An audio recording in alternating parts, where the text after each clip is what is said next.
క్రీస్తునందు ప్రియమైన వారులారా, క్రీస్తు ప్రభునామ పేరట మీ అందరికీ శుభములు తెలియజేస్తూ ఉన్నాను. ఈ ఆదివారం ఈస్టర్ తర్వాతి 4వ ఆదివారం. ఈ ఆదివారపు శుభాకాంక్షలు కూడా మీ అందరికీ తెలియజేస్తూ ఉన్నాను. ప్రార్థన చేసుకుందాం. పరిశుద్ధుడైన దేవా, నీ పరిశుద్ధ నామమును బట్టి వందనములు, స్తుతులు, స్తోత్రాలు తండ్రి. వాక్యమును వినుటకై సిద్ధపడినటువంటి ప్రియబిడలందరిని బట్టి వందనాలు నాయన. వాక్యము మాకు జీవాహారమే తండ్రి నాయన. మా నాడీ వ్యవస్థను ప్రభా అది మేల్కొల్పుతుంది తండ్రి. మాకు నాడీ వ్యవస్థ జీవం పోసుకునే రీతిగా నడిపిస్తుంది నాయన. నీకు వందనాలు, స్తుతులు, స్తోత్రాలు. మా నరనరాలలో ప్రభా మీ యొక్క వాక్యం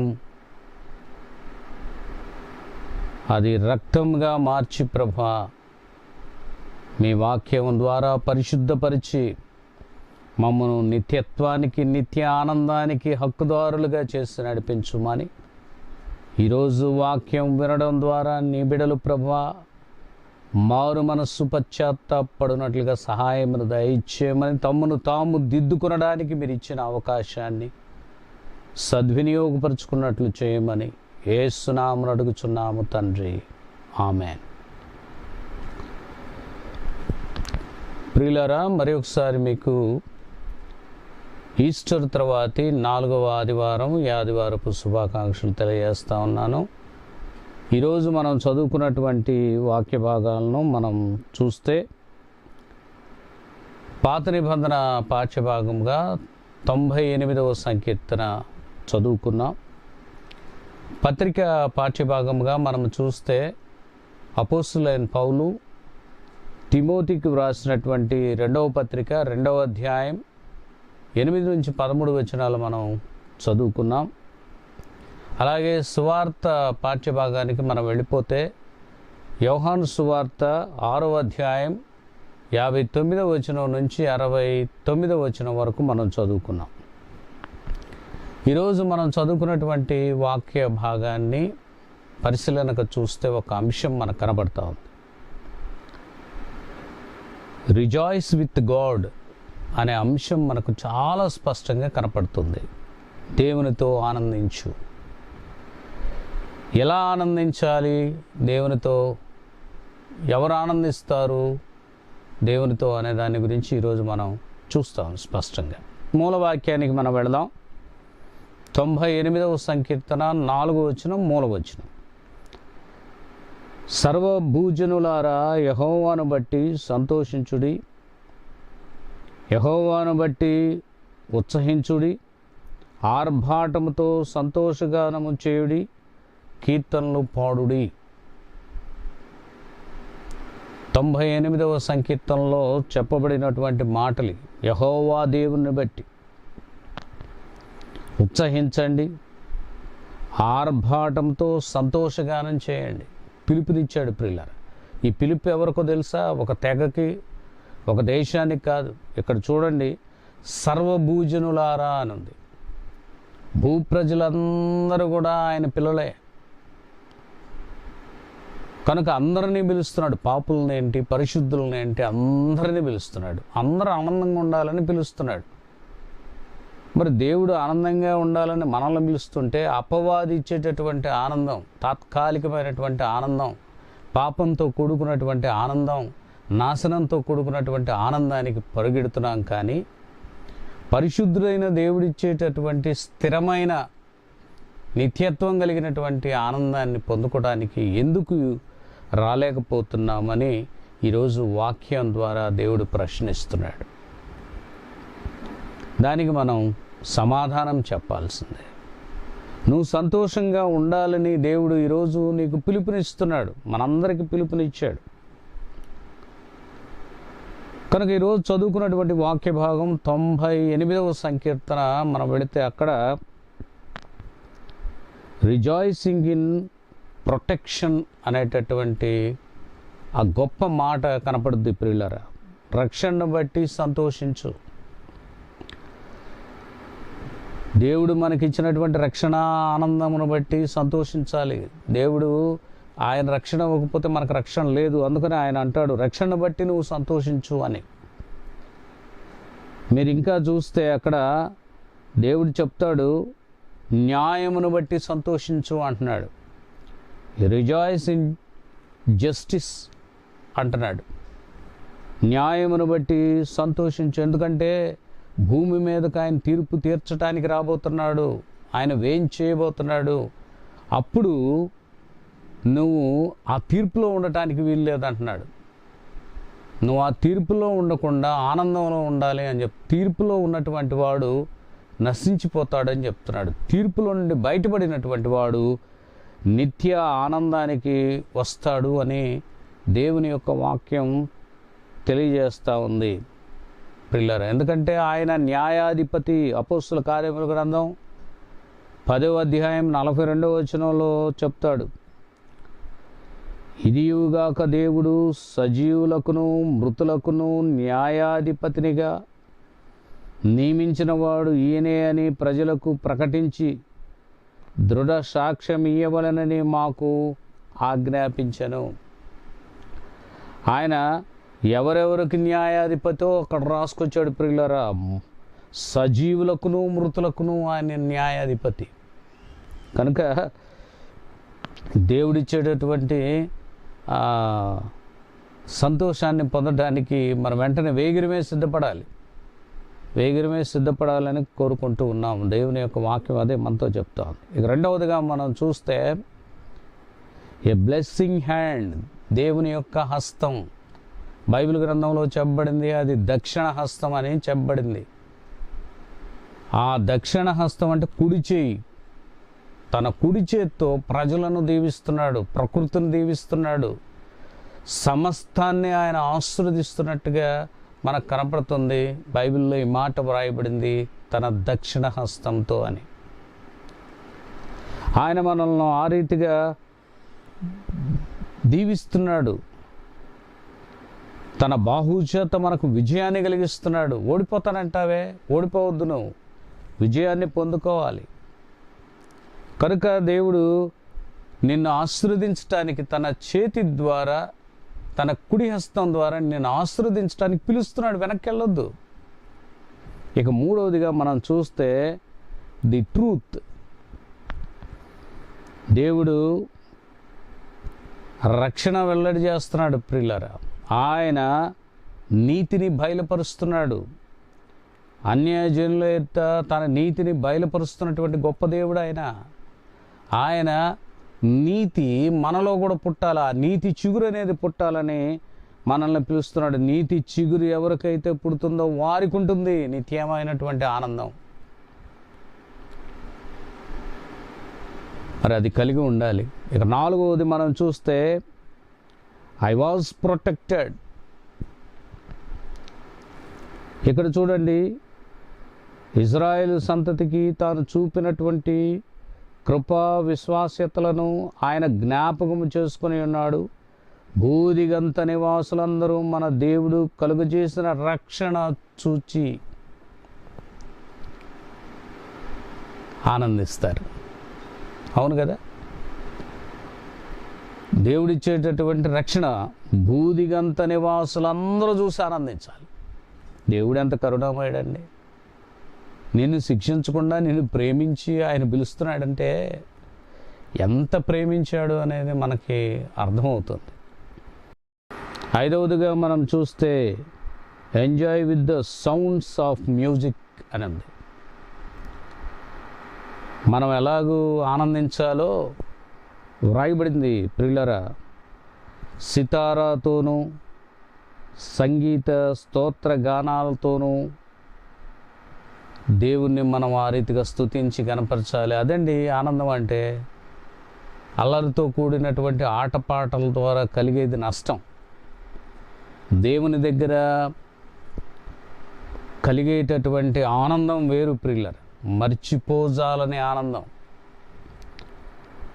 కనుక అలాంటి ఆనందాన్ని దావీదు అనుభవించాడు. సితార తీసుకున్నప్పుడు, తంబురు తీసుకున్నప్పుడు, ఆయన వాద్యాలు తీసుకున్నప్పుడు ఏం జరిగేదంటే సౌలుకు పట్టినటువంటి దురాత్మను కూడా ఈ వాయిద్యాలు సంగీతం ద్వారా ఆయన వెళ్ళగొట్టినట్టుగా మనకు కనపడతా ఉంది. ఆయన సంగీతం వాయిస్తుంటేనే ఆయనలో ఉన్న దురాత్మ, సౌల్లో ఉన్నటువంటి దురాత్మ వెళ్ళిపోయిందంట. చూడండి, అది సంగీతం అంటే. ఈరోజు దేవుడు చెప్తున్నటువంటి మాట, నేను చేసినటువంటి మేలును బట్టి సంగీత స్వరాలతో గానం చేయండి అని చెప్తున్నాడు. అట్లుండాలండి. ప్రాక్టీస్, ఏదైనా సాధించవచ్చు అండి. ప్రాక్టీస్ చేస్తే ఏదైనా సాధించవచ్చు. ప్రాక్టీస్ చేయకుండా ఏది మనం సాధించలేము. ఒకటికి 10 సార్లు మనం అలా ప్రాక్టీస్ చేయాలి. మనం పాపం చేస్తూ ఉంటే 1కి 10 సార్లు దేవుని దగ్గర కూర్చొని, దేవా నేను పాపిని అని పదే నువ్వు పశ్చాత్తాపడు.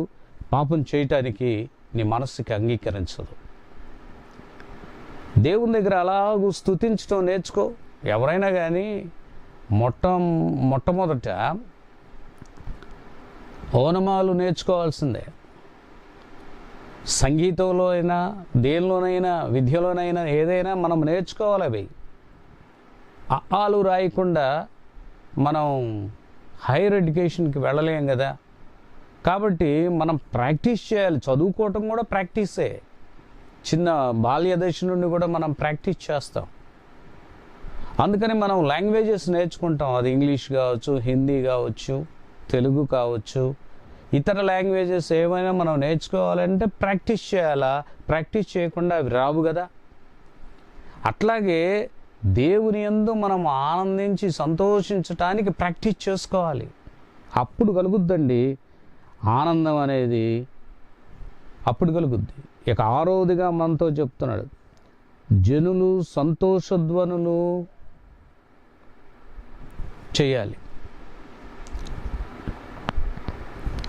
జనులంట సంతోష ధ్వనులతో దేవుని స్తుతించాలంట. సంతోష ధ్వనులు అంటే ఏంటి? మనం చదువుకున్నటువంటి 98వ సంకీర్తనలో చెప్పాడు, బూరలు తీసుకొని మొత్తం. పూర్వపు కాలంలో ఉన్న బూరలు వేరు. ఆ బూరలు తీసుకొని, కొమ్ములు తీసుకొని, కొమ్ముతో ఆ కొమ్ములో నుండి ఆ ఊతున్నప్పుడు నాదం వస్తుంది. కొమ్ముల నాదంతోనూ నీ దేవుడైనటువంటి యెహోవా సన్నిధిని సంతోషధ్వని చేయాలంటున్నాడు. అదండి ఎంజాయ్ అంటే. నిజమైనటువంటి ఆనందం అంటే అదే. దేవుని సన్నిధిలో అలాగూ ఆనందించాలి. మనకులాగా ఏవి పడితే అవి పాడుతూ ప్రాక్టీస్ ఉండదు, ఏముండదు, ఎలా పడితే అలా రావడం, ఆ ప్రాక్టీస్ లేకుండానే పాడేయటం వలన చాలా అపశృతులు వస్తూ ఉంటాయి. కొన్ని పదాలు కరెక్ట్గా రావు. ప్రాక్టీస్ చేయాలని దేవుని యొక్క వాక్య భాగం చెప్తుంది. ప్రాక్టీస్ చేసినప్పుడు ఎలా ఉంటుందంటే అది సంతోషధ్వని అవుతుంది. మరి అలాంటి ప్రాక్టీస్ మనం చేస్తున్నామా? ఇక 7వదిగా చెప్తున్నాడు, మానవులు ఇలాగూ ప్రాక్టీస్ చేయకపోతే ప్రకృతి, ప్రాక్టీస్ లేకుండానే ప్రకృతి ఏం చేస్తుందంటే దేవుని స్తుతిస్తుంది. అవునా? నిజమండి. ప్రకృతి కూడా దేవుని స్తుతిస్తుందంట. మీరు చూస్తే 98వ సంకీర్తన 7వ వచనంలో సముద్రము దేవుని నామమును బట్టి ఘోషిస్తుంది. లోయలో ఉన్నటువంటి నివాసులు, లేక లోకములో ఉన్నటువంటి నివాసులు, మెట్టల మీద ఉన్నటువంటి నివాసులు, వాళ్ళు కూడా ఏం చేస్తున్నారంటే కేకలు వేసి దేవుని స్తుతిస్తున్నారంట. వీళ్ళందరూ ఎవరు? విశ్వాసులు. ప్రకృతి స్తుతిస్తుంది, సముద్రం కూడా దేవుని స్తుతిస్తుంది. ఇంక 8వది మనం చూస్తే నదులు, కొండలు దేవుని స్తుతిస్తున్నాయి. ఇదేంటయ్యా? సముద్రానికి జీవం లేదు కదా, మనలాగా ప్రాణం లేదు కదా. అలాగే నదులకి, పర్వతాలకు కూడా, కొండలకు కూడా మనలాగా ప్రాణం లేదు కదా. అంటే ప్రకృతి దేవుని స్తుతిస్తుంది అన్నమాట వాస్తవం అండి. యేసుక్రీస్తు ప్రభువుని సిలువకు అప్పగించినప్పుడు ప్రకృతిలో జరిగినటువంటి వైపరీత్యాలు మీకు జ్ఞాపకం ఉన్నాయి కదా. ఆయన ప్రాణం విడిచినప్పుడు ప్రకృతి చూడలేక ఏం జరిగింది? అక్కడ భూమి కంపించింది కదా. అక్కడ పరిస్థితులు ఎలా ఉన్నాయి అనేది మనందరికీ తెలిసినటువంటి విషయమే ప్రియులారా. కనుక ఈ ప్రకృతిని దేవుడు సృజించాడు. ప్రకృతి ఆయన్ని చూడలేకపోతుంది అలాగా. కానీ మనం చూస్తున్నాం ప్రియులారా, మనమైతే చూస్తాం దేవుణ్ణి. ఎలాగైనా హింస పెట్టైనా, సిలువ మ్రానికి వేలాడదీసైనా ఆయన చూస్తాం, శ్రమ పెట్టైనా చూస్తాం, కానీ ప్రకృతి చూడలేకపోతుందంట. చూడండి ఎంత గొప్ప విషయం ప్రియులారా. చూడండి, యేసుక్రీస్తు ప్రభు తన శిష్యులు కలిసి నావలో వెళుతూ ఉంటే గలిలయ సముద్రంలో తుఫాను రేగింది. అప్పుడు ప్రభువుని లేపినప్పుడు, నిద్రపోతున్నటువంటి ప్రభువుని లేపినప్పుడు ఆయన లేచి గాలిని సముద్రమును గద్దించాడు. లోబడుతున్నాయి ప్రియులరా. ఆయన మాట ఎవరెవరు విన్నారంటే గాలి వింది, సముద్రం వింది. మీరు జాగ్రత్తగా చేసి చూడండి. ఆయన మాట అవి వింటున్నప్పుడు గాలి కంటే బలమైన వాళ్ళం మనం కాదు, సముద్రం కంటే బలమైన వాళ్ళం మనం కాదు. కానీ ఆయన మాట్లాడితే బలమైనటువంటి గాలి అణచివేయబడింది, ఉప్పొంగుతున్నటువంటి సముద్రం నిమ్మళించబడింది. కానీ మనము ఊరికి ఎగిసెగిసి పడుతూ ఉంటాం ప్రియులారా. అందుకనే అంటున్నాడు, మీరు ఉత్సాహధ్వని చేయకపోతే అదిగో కొండలు ఉత్సాహధ్వని చేస్తాయి అంటున్నాడు. అంతేకాదు నదులు చప్పట్లు కొడతాయి అంటున్నాడు. అంటే ఆ నీళ్ళు అలా జారుతూ ఉంటే చప్పట్లు కొట్టినట్టు అనిపిస్తుందట. దేవుణ్ణి ప్రకృతి స్తుతిస్తుంది. నేను చప్పట్లు కొట్టి నేను స్తుతిస్తున్నానని నువ్వు చెప్తున్నావు, కానీ ఉత్సాహధ్వని నేను చేస్తున్నానని చెప్తున్నావు, కానీ ఇక్కడ బైబిల్ గ్రంథంలో నదులు చప్పట్లు కొడుతున్నాయి, అలాగనే కొండలు కూడి ఉత్సాహధ్వని చేస్తున్నాయి అని చెప్తున్నాడు ప్రియులారా. అది ఆనందం అంటే. మరి నువ్వు ఆయన స్వహస్తాలతో చేయబడినటువంటి నీవు దేవుణ్ణి ఎలా స్తుతించాలండి? మరి ఆయన ఈరోజు పిలుస్తున్నాడు, దూరంగా ఉండొద్దు అని దేవుడు పిలుస్తున్నాడు. నిన్ను సంతోష గానాలతో నింపుతానని దేవుడు పిలుస్తున్నాడు. ప్రకృతే ఆయన యందు ఎంత ఆనందిస్తుందో చూడండి. మరి ఆయన ప్రాణం ఊదాడు, ఆయన జీవం మనకు ఊదాడు. ఆయన పోలికలో ఉన్నటువంటి మనం ఇంకెంత ఆనందించాలి, ఇంకెంత స్తుతించాలి? ఒకసారి ఆలోచన చేయండి. కనుక ఈరోజు అపవాదితో ఉండే ఆనందం గొప్పదా, దేవునితో ఉండే ఆనందం గొప్పదా? ఆలోచన చేయండి. అపవాదితో ఉండే ఆనందం నాశనమే, దేవునితో ఉండే ఆనందం శాశ్వతం. అది నిరంతరం ఆరోగ్యాన్ని కలిగిస్తుంది. మరి అలాంటి ఆనందాన్ని పొందటానికి మనం ప్రయత్నించాలి. రెండవదిగా మనం చూస్తే యోహాను సువార్త 6వ అధ్యాయం 59 నుంచి 69 వచనాలు మనం చూసాం కదా. ఆ వాక్య భాగంలో ఒక మాట మనకు బాగా స్పష్టంగా వినబడుతుంది ప్రియులారా. రిజాయిస్ ఇన్ ఎటర్నల్ లైఫ్, నిత్య జీవమును బట్టి సంతోషించు. దేవుడు నిత్య జీవాన్ని ఆయనే ఇచ్చేది. నీకు నువ్వు పొందుకోవాలనుకుంటే నిత్య జీవం లభించదు ప్రియులారా. రండి వచనానికి తీసుకువెళ్తాను మిమ్మల్ని. యోహాను సువార్త 6వ అధ్యాయం 63వ వచనానికి వెళితే, ఆత్మయే జీవింపజేయుచున్నది, శరీరము కేవలము నిష్ప్రయోజనము. నేను మీతో చెప్పియున్న మాటలు ఆత్మయు జీవమునై ఉన్నవి కానీ. చూడండి అక్కడ ఏం చెప్పాడు, శరీరాన్ని గురించి ఏమి చెప్పాడు అని అంటే, అది నశించిపోయేదే, నిష్ప్రయోజనం. శరీర ఆనందాన్ని, తాత్కాలిక ఆనందాన్ని కలిగి చాలామంది ఆత్మను పోగొట్టుకుంటున్నారు పిల్లలు. ఆత్మలో జీవం ఉంది, మీరు జ్ఞాపకం చేసుకోండి. అందుకని ఆత్మరక్షణ కావాలి. మీతో ఒక మాట చెప్తున్నాను, మీరు శరీరాన్ని కాపాడుకోగలరా? మీ శరీరాన్ని రక్షించుకోగలరా?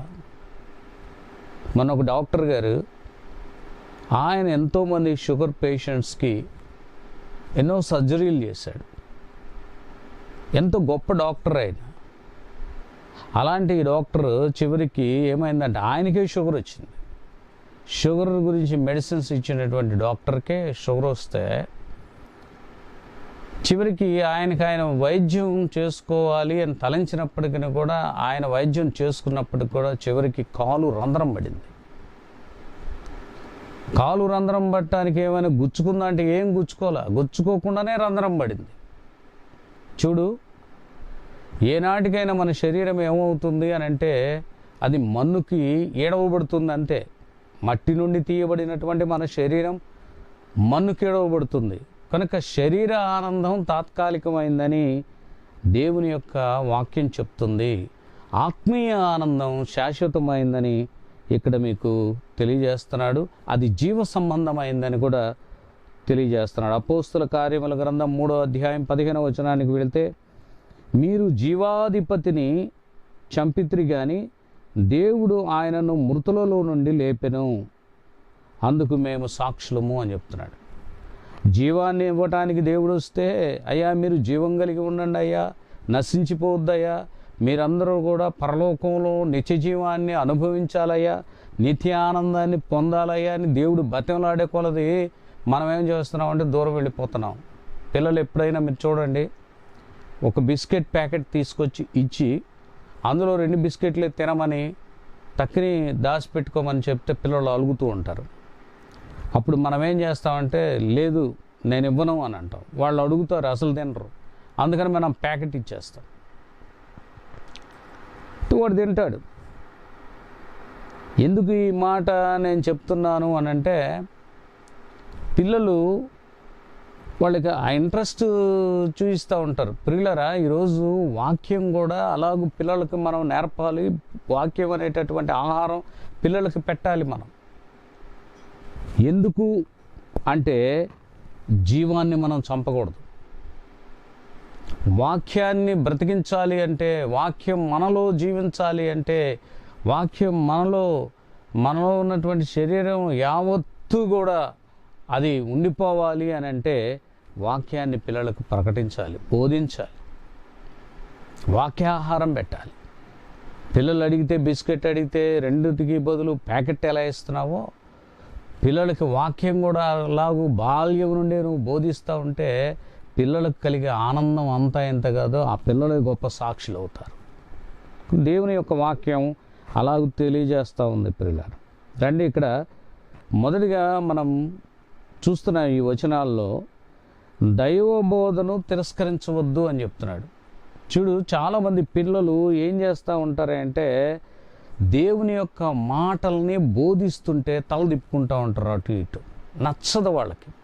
చాలామంది పెద్దోళ్ళు, చాలామంది యవనస్తులు దేవుని యొక్క వాక్యాన్ని బోధిస్తుంటే వాళ్ళకి నచ్చదు. పిల్లరా, యేసుక్రీస్తు ప్రభు గలిలయ రాష్ట్రంలో కపెర్నహూము పట్టణంలో, కపెర్నహూమే క్యాపిటల్ అయితే ఆ పట్టణంలోనే యేసుక్రీస్తు ప్రభు అక్కడ నివాసులకు బోధిస్తూ ఉంటే చాలామంది ఏం చేశారు అని అంటే వ్యతిరేకించారు. సమాజ మందిరంలో ఆయన బోధిస్తూ ఉంటే వ్యతిరేకించినట్టుగా మనకు కనపడతా ఉంది. ఆయన యొక్క వాక్యాన్ని అపార్థం చేసుకున్నారంట. రెండవదిగా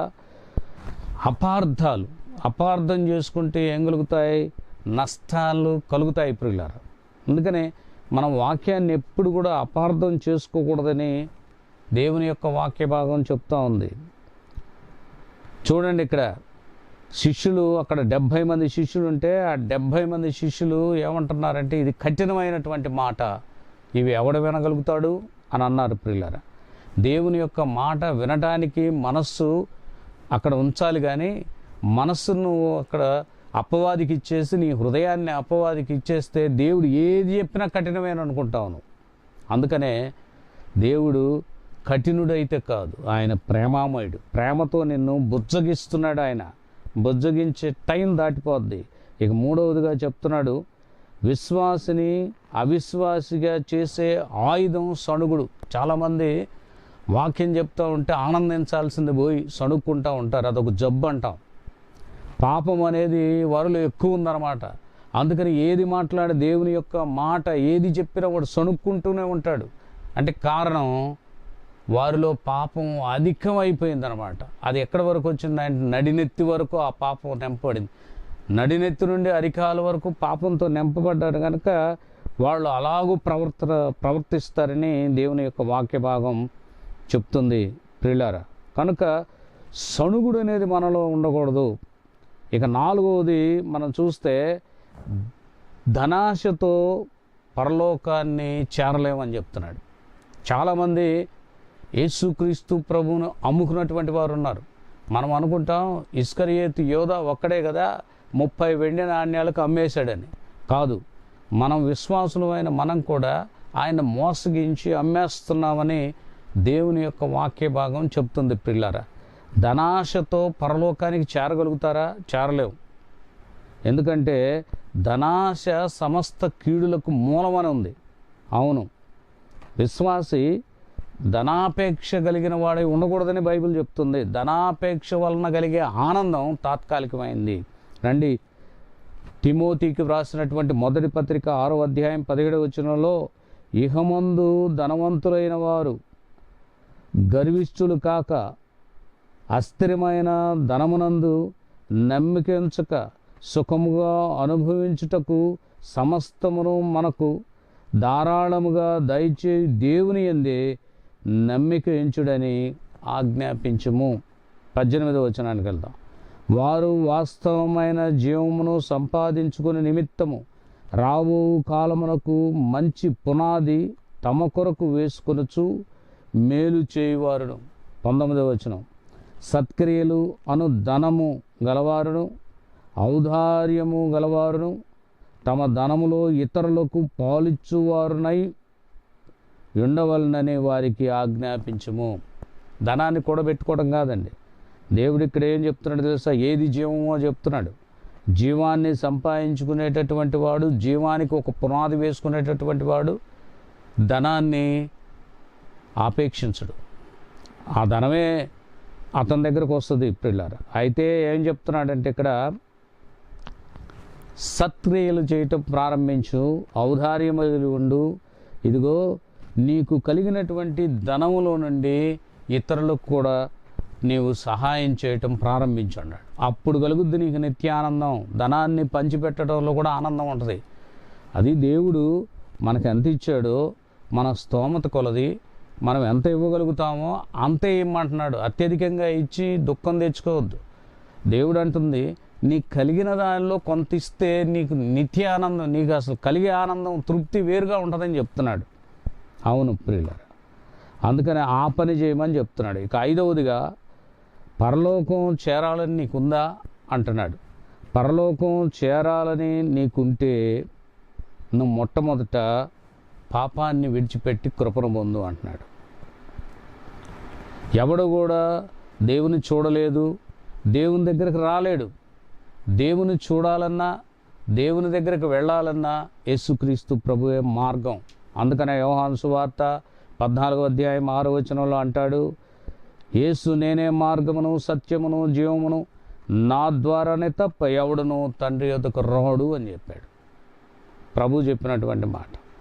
కనుక ప్రియులారా, మనం వెళ్ళాలంటే మార్గం ఆయనే. యాకోబు తన కలలో ఒక నిచ్చెన చూశాడు కదా, ఆ నిచ్చెన యేసుక్రీస్తు ప్రభువే. పరలోకానికి మార్గం యేసుక్రీస్తు ప్రభువే. ఎవడంతటా వాడు పోవాలని ప్రయత్నిస్తే వెళ్ళలేరు. ఆ మార్గంలోనికి వెళ్ళాలి అంటే అనుమతి కావాలి. ఆ మార్గంలోనికి వెళ్ళాలి అంటే ముద్రించబడాలి, ఒక సర్టిఫికేట్ కావాలి. ఏదా సర్టిఫికేట్ నీకు? దాన్ని పొందడానికి ప్రయత్నించు. అది ఆనందం అంటే. ఇక 6వది, నిలకడలేనటువంటి 70 మంది శిష్యులు అక్కడ ఉన్నారంటే లేరు, వాళ్ళు వెళ్ళిపోయారు. యేసుక్రీస్తు ప్రభు చెప్పినటువంటి మాటలు విన్న తర్వాత, ఏంటయ్యా ఈ కఠినమైనటువంటి మాటలు, ఈ కఠినమైనటువంటి బోధ అని వాళ్ళు వెళ్ళిపోయారంట. ఈరోజు సంఘాలు ఎలా ఉన్నాయంటే వారిని గద్దించకూడదు, వారి గురించి ఏం మాట్లాడకూడదు. ఈరోజు సంఘాల్లో ప్రజలు ఎట్లా ఉన్నారు అంటే నా గురించే మాట్లాడుతున్నారు అనేటటువంటి ఆ మాటలకు వచ్చేసారు ప్రియులారా. వాయిస్ ఎలా రేజ్ అవుతుందో చూడండి. దేవుడు నన్ను గద్దించాడు కనుక నేను లోబడాలి అనేటటువంటి మనసు లేదు. కానీ ఎలా అనుకుంటున్నారు ఇప్పుడు ప్రజలు అని అంటే, నేనెందుకు లోబడాలి, నన్నెందుకు గద్దించాలి? దేవుని యొక్క వాక్యం బోధించేది దేవుడేనండి, యాజకుడు కాదు. దేవుడే బోధిస్తాడు. కాబట్టి దేవుని యొక్క బోధకు లోబడాలి, దేవుని యొక్క గద్దింపుకు లోబడాలి. దేవుడు ఎవరినైతే ఎక్కువ ప్రేమిస్తాడో వారినే గద్దిస్తాడు, వారినే శిక్షిస్తాడు. ఎందుకో తెలుసా? వారు మార్గం నుండి తప్పిపోకుండా, అపవాది వచ్చి వలవేసి పట్టుకొని పోకుండా వారిని కాపాడుతాడు దేవుడు పిల్లలు. కనుక 70 మంది నిలబడ్డారంటే 70 మంది కూడా తాత్కాలికమైనటువంటి విశ్వాసంతో వచ్చారు. ఇప్పుడు వారిలో స్థిరమైన విశ్వాసం లేదు. అందుకని అవిశ్వాసం చోటు చేసుకొని ఆ 70 మంది వెళ్ళిపోయారు. ఇక 7వది ప్రభువుతో నిలిచినటువంటి శిష్యులు 12 మందే, వారే అపోస్తలులు. ఆ 12 మంది మాత్రమే నిలవబడి ఉంటే యేసుక్రీస్తు ప్రభు అంటున్నాడు, మీరు కూడా వెళ్ళిపోవాలని అనుకుంటున్నారా అని అడుగుతాడు. 8వది, వెంటనే పేతురు అంటాడు, నిన్ను విడిచిపోలేమయ్యా అంటాడు. నిన్ను విడిచి ఎక్కడికి వెళ్తామయ్యా? వెళ్ళలేం. ఆ 70 మంది వెళ్ళినట్టు మేము 12 మంది వెళ్ళలేం. మేము మీతోనే ఉంటాం. అది మరణమైనా మీతోనే ఉంటాం, జీవమైనా మీతోనే ఉంటాం. మిమ్మల్ని విడిచి మాత్రం మేము వెళ్ళలేము. ఎందుకో తెలుసా? నీవు నిత్య జీవపు మాటలు కలిగినటువంటి వాడవయ్యా అని పేతురు అంటున్నాడు ప్రియులారా. ఇక 9వదిగా మనం చూస్తే పేతురు కానివ్వండి, తక్కినటువంటి శిష్యులు కానివ్వండి, దేవుని కుమారుడు అని యేసుక్రీస్తు ప్రభువుని గురించి ఒప్పుకున్నట్టుగా మనకు కనపడుతుంది. నీవు పరిశుద్ధుడు అని ఒప్పుకున్నారంట వాళ్ళు. మేము విశ్వసించాం, నీ యందు విశ్వాసం ఉంచాం కనుక దానిలోనే మాకు ఆనందం ఉందయ్యా. మేము వెళ్ళిపోయి ధనాన్ని సంపాదిస్తే దానిలో ఆనందం లేదు. మా భార్యలను, పిల్లలను, కుటుంబాలను వదిలిపెట్టుకొని వచ్చిన తర్వాత నిజమైన ఆనందాన్ని నీలో చూస్తున్నామయ్యా. శాశ్వతమైన ఆనందం కోసం ప్రాకులాడుతున్నాం. చెదిరిపోకుండా మమ్మల్ని కాపాడమని వారందరూ అడిగినట్టుగా మనకు కనపడతా ఉంది.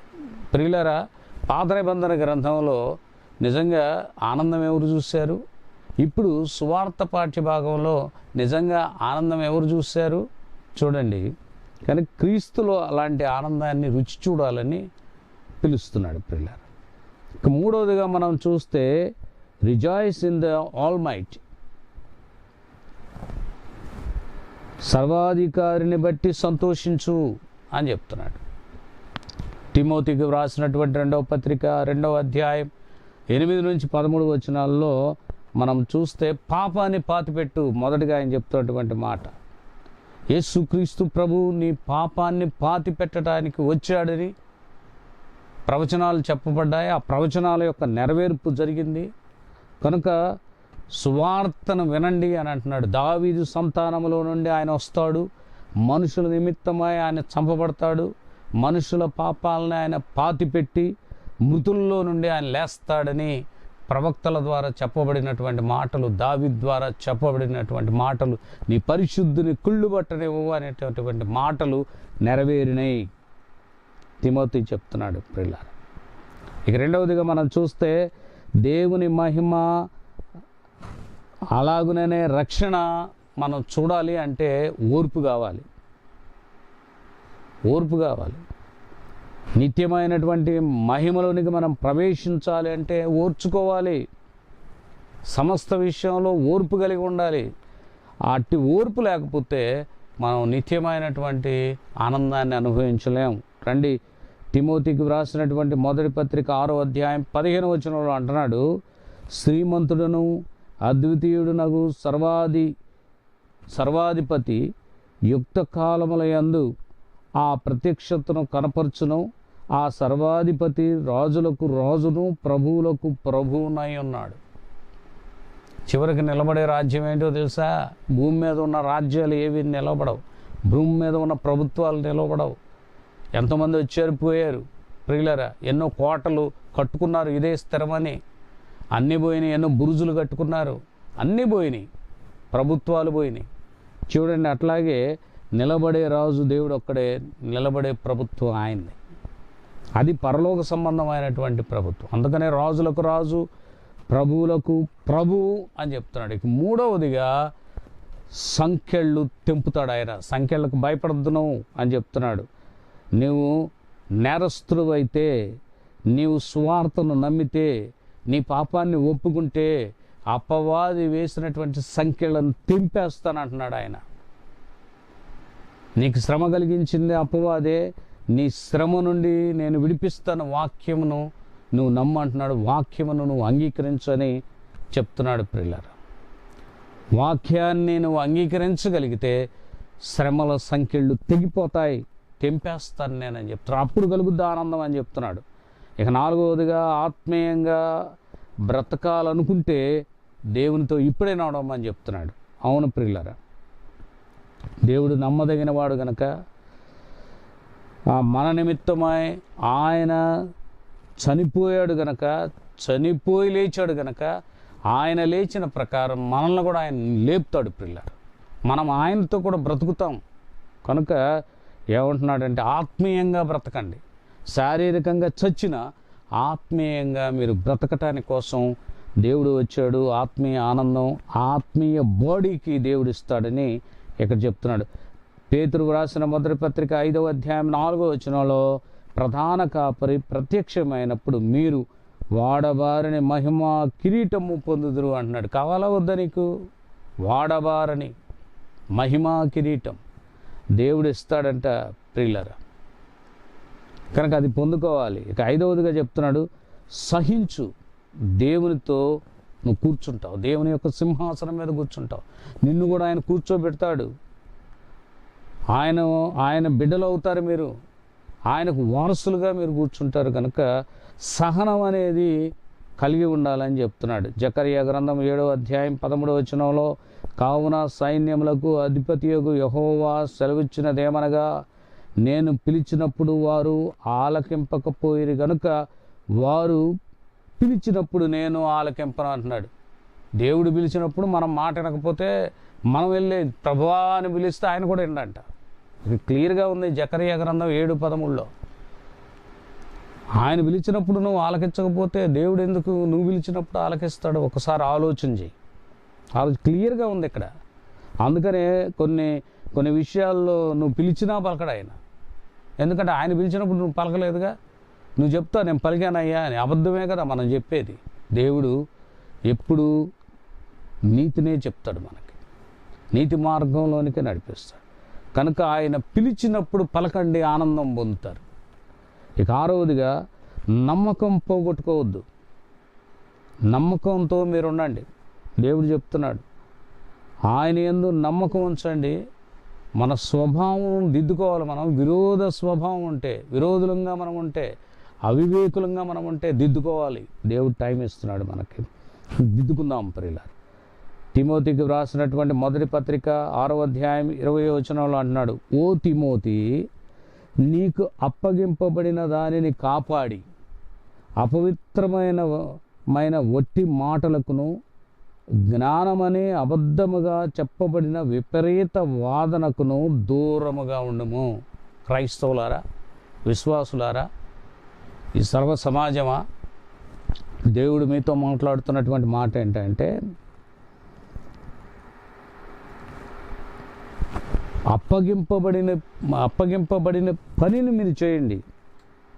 అపవిత్రమైనటువంటి ఒట్టి మాటలు మీరు పలకొద్దు.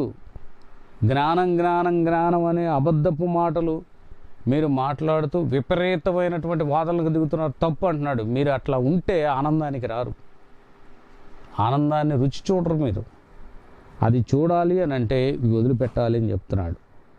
ఇక చివరిగా విశ్వాసికి భూమి మీద కష్టాలు వస్తాయి, కానీ ఆ కష్టాలలో విశ్వాసి ఆనందిస్తాడు. ఇది మీరు గమనించుకోవాల్సింది. విశ్వాసులు ఎప్పుడు కూడా కష్టాలలో ఆనందించి విజయం సాధిస్తారు ప్రియులారా. దేవుని యొక్క మెప్పు పొందుతారు.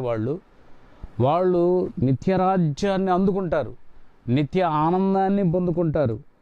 కనుక నిత్యానందం కోసం విశ్వాసులు పరిగెత్తారు, ఎంత కష్టమైనా. నేను మొదటే చెప్పా, అతను మోకాళ్ళ మీద 3 గంటల సేపు అలా వెళ్ళాడంటే అతని విశ్వాసం గొప్పది. రక్తం గారినా పర్వాలేదు, ఏదైనా పర్వాలేదు, దేవునితో మాట్లాడాలి, దేవునితో నిబంధన చేసుకోవాలి అనుకున్నటువంటి వాడు అలాగ వెళ్తాడు, అలాగ ఆనందాన్ని అనుభవిస్తాడు పిల్లరా. కనుక అలాంటి ఆనందం నువ్వు పొందాలనుకుంటున్నావా? అయితే నువ్వు కూడా ప్రయత్నించి చూడు, దేవుడు తప్పకుండా నీకు కూడా ఆనందం ఇస్తాడు. అలాంటి ఆనందాన్ని నువ్వు పొందాలి. దేవుడు పిలుస్తున్నాడు, ప్రియులారా, దుఃఖంగా ఉండొద్దు, నువ్వు కన్నీరు విడవద్దు, నువ్వు బాధపడద్దు, నువ్వు కష్టాలు తెచ్చుకోవద్దు, నీ మలినమైనటువంటి జీవితాన్ని నువ్వు వదిలిపెట్టి ఆనందంలోనికి రమ్మంటున్నాడు. రోజు ఆనందంగా ఉండమంటున్నాడు. ఒకవేళ అపవాది వలన నీ కష్టాలు వచ్చినా ఆ కష్టాలన్నీ తీరిపోయి సాక్షిగా నిలవబడతావు, అదే గొప్ప ఆనందం అని చెప్తున్నాడు. కనుక అట్టి ఆనందాన్ని మనం పొందటానికి ప్రయత్నించాలి. స్తుతిగానాలతో ఆలపిద్దాం, దేవుని స్తుతిద్దాం, దేవుని గణపరుద్దాం. ఎందుకంటే కష్టాలు వచ్చినాయని దూరంగా పారిపోవద్దు, కానీ కష్టాలలో నిలబడండి. అప్పుడు ఆనందాన్ని మీరు రుచి చూస్తారు. అట్టి ఆనందాన్ని రుచి చూచుటకు పరిశుద్ధాత్మ దేవుడు మీకు తోడై ఉండి నడిపించునుగాక. ఆమెన్.